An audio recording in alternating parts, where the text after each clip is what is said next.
భారత పార్లమెంటుకు నిర్వహిస్తున్న ఎన్నికల ప్రచార హడావిడి ముగిసింది.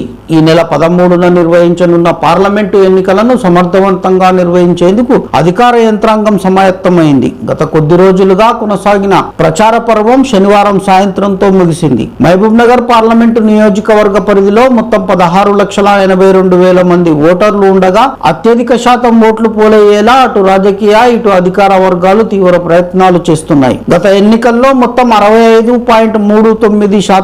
ఓటర్లు తమ ఓటు హక్కును వినియోగించుకోగా ప్రస్తుతం ఆ శాతాన్ని పెంచేందుకు అన్ని చర్యలు తీసుకుంటున్నామని కలెక్టర్ రవినాయక్ వెల్లడించారు. గత ఎన్నికల్లో 4.78 ఓట్ల శాతంతో 4,11,400 ఓట్లు పొంది బీఆర్ఎస్ కు చెందిన మన్నె శ్రీనివాస్ రెడ్డి ఎంపీగా గెలుపొందారు. ఆ ఎన్నికల్లో బీజేపీ అభ్యర్థిగా పోటీ చేసిన డీకే అరుణ 3,33,000 ఓట్లు పొంది రెండవ స్థానంలో, కాంగ్రెస్ తరఫున పోటీ చేసిన చెల్లా వంశీచంద్ రెడ్డి 1,93,000 ఓట్లు సాధించి మూడవ స్థానంలో నిలిచారు. ప్రస్తుత ఎన్నికల్లో కూడా ఆయా పార్టీల నుంచి అదే అభ్యర్థులు పోటీలో ఉండటం గమనార్హం. రాష్ట్రంలో ఇటీవల నిర్వహించిన అసెంబ్లీ ఎన్నికల్లో కాంగ్రెస్ పార్టీ విజయం సాధించటం, మహబూబ్ నగర్ పార్లమెంటు నియోజకవర్గ పరిధిలోని 7 అసెంబ్లీ సెగ్మెంట్లకు కూడా కాంగ్రెస్ అభ్యర్థులే ఎమ్మెల్యేలుగా గెలుపొందటం, ఏఐసిసి ఆశీర్వాదం మేరకు ఎటువంటి ఇబ్బందులు లేకుండా టికెట్ ను వంశీ కన్ఫర్మ్ చేసుకోవటం, సీఎం రేవంత్ రెడ్డి కూడా ఉమ్మడి మహబూబ్ నగర్ జిల్లాలో 2 పార్లమెంటు స్థానాలను ఎలాగైనా గెలిపించుకోవాలని భీష్మించుకోవటం, అందుకు తగ్గట్టుగానే 8 సార్లు ఉమ్మడి పాలమూరు జిల్లాలో సుడిగాలి పర్యటనలు చేసి ప్రచారం నిర్వహించటం వంశీకి కలిసొచ్చే అంశాలు కాగా, అక్కడక్కడ మీడియాతో మాట్లాడుతూ తాను కల్వకుర్తికి దూరంగా ఉన్నా కాబట్టి న్యాయం చేయలేను కాబట్టి అసెంబ్లీ ఎన్నికల్లో ఆ స్థానాన్ని వేరే వారికి కేటాయించారని స్వయంగా వంశీ పేర్కొనటం, ఆ విషయం సోషల్ మీడియాలో వైరల్ కావటం వంశీకి మైనస్ గా మారింది. పార్లమెంటుకు ఎన్నికల షెడ్యూల్ ప్రకటించిన అనంతరం మాత్రమే వంశీచంద్ రెడ్డి పాలమూరులో పర్యటిస్తున్నారని, 5 ఏళ్లుగా కనిపించని వ్యక్తికి పాలమూరు వాసులు ఓటు వేస్తారా అన్న ప్రశ్న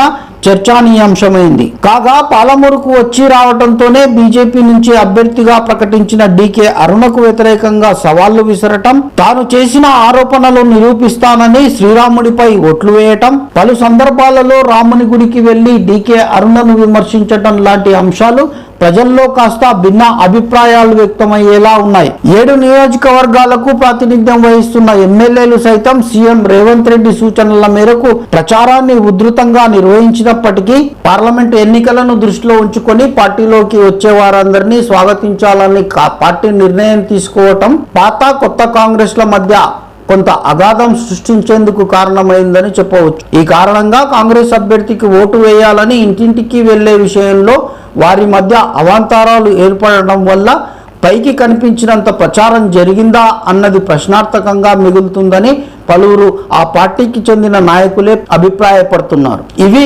వంశీచంద్ రెడ్డికి మైనస్ గా ఉండే అవకాశం లేకపోలేదు. కాగా ఒకవైపు బీసీ నినాదం, మరోవైపు టికెట్ కోసం పోటీలో ఉన్న నాయకులను తట్టుకొని బీజేపీ కేంద్ర నాయకత్వాన్ని ఒప్పించి మెప్పించి టికెట్ పొందటంలో డీకే అరుణ విజయం సాధించారు. కానీ ప్రచారంలో మాత్రం అనేక అవాంతరాలు ఎదుర్కొన్నట్టు సమాచారం. బీజేపీ పార్టీకి సుదీర్ఘకాలం పనిచేసిన బీసీ నాయకులంతా ప్రస్తుతం ఎన్నికల ప్రచారానికి దూరంగా ఉండటం, పాలమూరులోనే కాక ఇతర ప్రాంతాలలో కూడా పార్టీకి పెద్ద దిక్కుగా పేరు పొందిన ఏపీ జితేందర్ రెడ్డి చివరి వరకు టికెట్ కోసం పోరాడి డీకే అరుణ పేరు ప్రకటించడంతో పార్టీని వీడి కాంగ్రెస్ లో చేరిపోయారు. తనతో పాటు పలు నియోజకవర్గాలలోని ముఖ్య నాయకులను కూడా కాంగ్రెస్ లోకి తీసుకెళ్లడంతో పాటు మరికొందరిని బీజేపీకి దూరంగా ఉండేలా ఇన్ఫ్లుయెన్స్ చేయటంతో డీకే అరుణ పార్టీలోనే అనేక ఇబ్బందులను ఎదుర్కోవాల్సి వచ్చిందని చెబుతున్నారు. తన సొంత వర్గాన్ని నమ్ముకొని ప్రచార కార్యక్రమాన్ని నిర్వహించడంలో బిజీగా కనిపించిన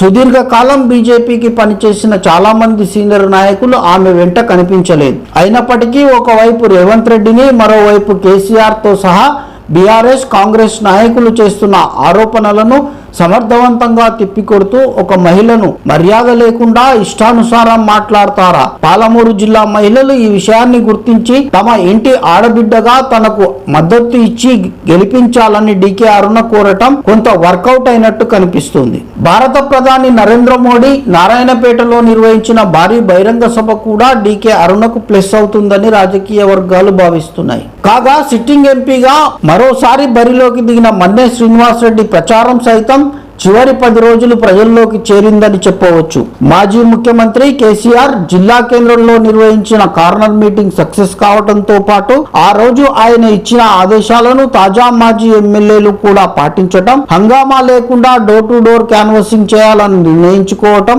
ఆ విధంగానే పెద్ద ఎత్తున కార్యకర్తలను వెంటేసుకొని ప్రజల వద్దకు వెళ్లి తనకు మద్దతు ఇవ్వాలని కోరటంలో మన్నె శ్రీనివాస్ రెడ్డి విజయం సాధించారని చెప్పవచ్చు. ప్రారంభంలో పోటీ బీజేపీ కాంగ్రెస్ల మధ్య ఉందని భావించిన కేసీఆర్ పర్యటన అనంతరం బీఆర్ఎస్ లో కూడా ప్రచారం ఊపందుకోవటంతో పోటీ ట్రయాంగిల్ గా మారింది. దేశవ్యాప్తంగా ప్రజలు నరేంద్ర మోడీ వైపే ఉన్నారన్న వార్తలు, వాదనలు జిల్లా ప్రజలపై పనిచేస్తున్నట్టు తెలుస్తుంది. హిందుత్వ అంశంతో పాటు పలు కీలక అంశాలను అమలు చేస్తామని బీజేపీ నాయకులు ఇచ్చిన వాగ్దానాలు గ్రామ స్థాయికి వెళ్లటం, అవినీతి పరులు ఎంతటి వారైనా చర్యలు తీసుకుంటామని బీఆర్ఎస్ నేత కవితను అరెస్టు చేయటం, జైల్లో ఉంచటం లాంటి అంశాలు కూడా గ్రామీణ స్థాయి ప్రజల్లో ఆలోచన ధోరణి మారినట్టు కనిపిస్తుంది. ఎన్నికల నాడు కూడా ప్రజలపై అదే అంశాలు ప్రభావం చూపితే బీజేపీకే గెలుపు అవకాశాలు ఎక్కువగా ఉంటాయని రాజకీయ విశ్లేషకులు భావిస్తుండగా, సొంత జిల్లాలో 2 స్థానాలను గెలిపించి తనను ఆదరించాలని రేవంత్ రెడ్డి కోరటం కూడా కొంత ఓటర్లను ప్రభావితం చేస్తుందని, 2 కాకపోయినా 1 స్థానంలో కాంగ్రెస్ పార్టీ అభ్యర్థి విజయం సాధిస్తారని కాంగ్రెస్ కీలక నాయకులే భావిస్తున్నారు. గడిచిన 4 నెలల పాలనలో రేవంత్ రెడ్డి ఇచ్చిన హామీలను నిలబెట్టుకోలేదన్న విషయాన్ని కేసీఆర్, కేటీఆర్ ఇతర నాయకులు ప్రజల్లోకి తీసుకెళ్లారు. కాబట్టి ప్రజలు టీఆర్ఎస్ పట్ల సానుకూలంగా వ్యవహరిస్తున్నారని, తెలంగాణలో 10 ఎంపీ స్థానాలను కైవసం చేసుకుంటామని కేసీఆర్ చేస్తున్న ప్రకటనలు మన్నె శ్రీనివాస్ రెడ్డికి కలిసి వస్తాయని, ఎంపీగా గెలిచి వివాదరహితుడిగా పేరు పొందటం కూడా ప్లస్ అయ్యే అంశంగా కనిపిస్తుంది. 13న నిర్వహించనున్న ఎన్నికల్లో పాలమూరు ప్రజలు ఎవరికి అనుకూలంగా తీర్పు ఇస్తారనేది వేచి చూడాల్సిన అంశం.